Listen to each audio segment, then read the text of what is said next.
Alors, pour ce qui est du code source de la formation, je vous le partage ici. Où est-ce qu'on est? On est sur GitHub, c'est entre guillemets le réseau social des développeurs. On peut partager du code, ça s'appelle des repositories, et on peut également proposer des améliorations à des projets open source.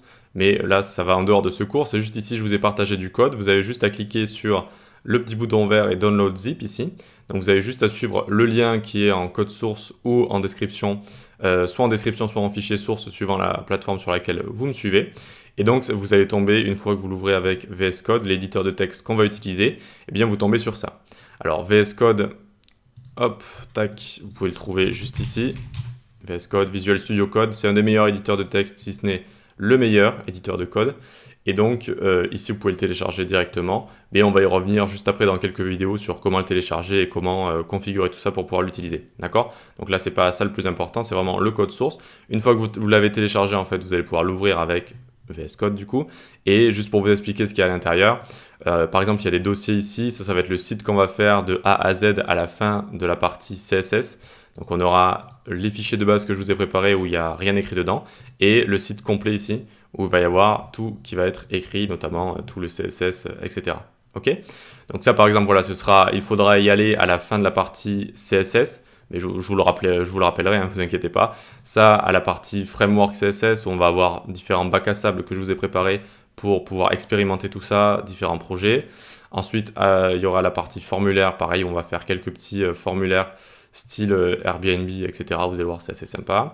Ensuite, une partie GreenSock, donc la section GreenSock, ce sera pour tout ce qui est animation JS avec une librairie qui s'appelle GreenSock et qui est géniale.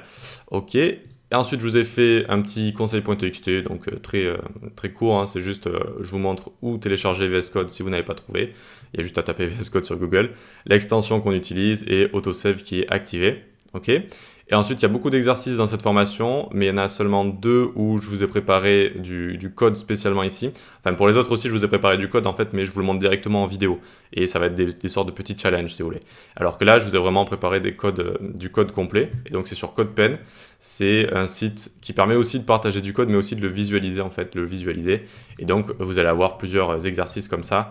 Notamment ici, ça va être la partie Flexbox. Mais ça aussi, à chaque fois, à chaque vidéo, je vous dis, là, vous pouvez aller voir dans le code source et vous pouvez du coup aller voir les exercices que je vous ai préparés. Donc ça, voilà, ça va être du code qui va être utile à certains moments de la formation et à chaque fois, je vous le dirai, hein, je vous dirai, là, on va construire le site à la fin de la section CSS. Vous pouvez aller ici directement et on va commencer à coder ensemble. Et je vous ferai pareil pour toutes les sections. Sinon, comment ça va se passer? Eh bien, ça va être une formation plutôt longue, hein, ça va être pour l'instant ma plus longue formation.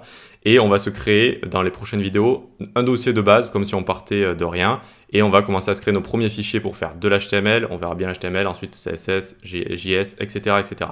D'accord? Donc, la plupart du temps, on sera sur notre propre dossier. Mais certaines fois, je vous ferai venir ici sur ce code source ou ces fichiers que je vous ai fait télécharger.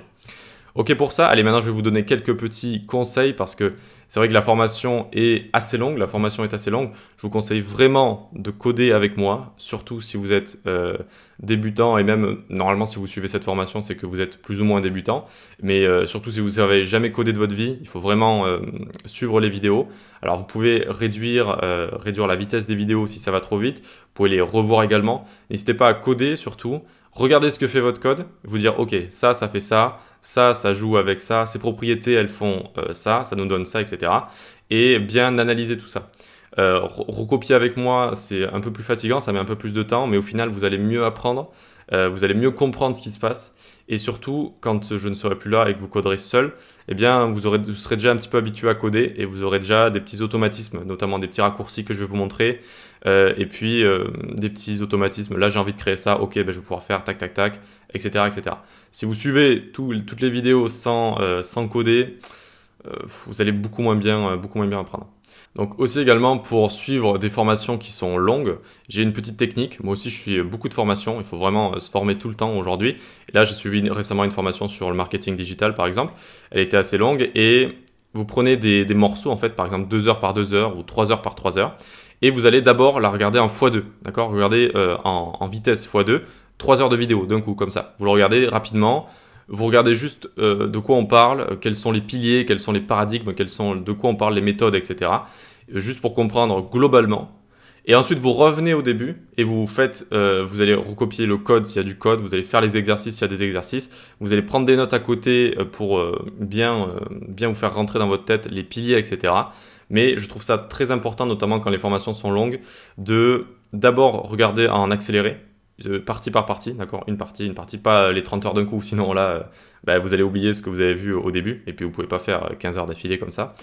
Donc voilà, 3 heures par 3 heures, vous faites vitesse accélérée, et ensuite vous revenez au début, vous codez, vous faites des exercices, vous prenez des notes, etc. Et ça, c'est vraiment le top du top pour apprendre. Pour l'instant, je ne connais pas de meilleures méthodes, mais je n'hésiterai pas à vous le dire si j'en trouve des meilleures. Ok pour ça, écoutez, je vous souhaite une bonne formation. On va se retrouver dans la prochaine vidéo pour voir un petit diapo sur qu'est-ce que HTML, qu'est-ce que CSS, et ensuite on commencera directement à coder. Bon courage, je suis là si vous avez des questions, et c'est parti.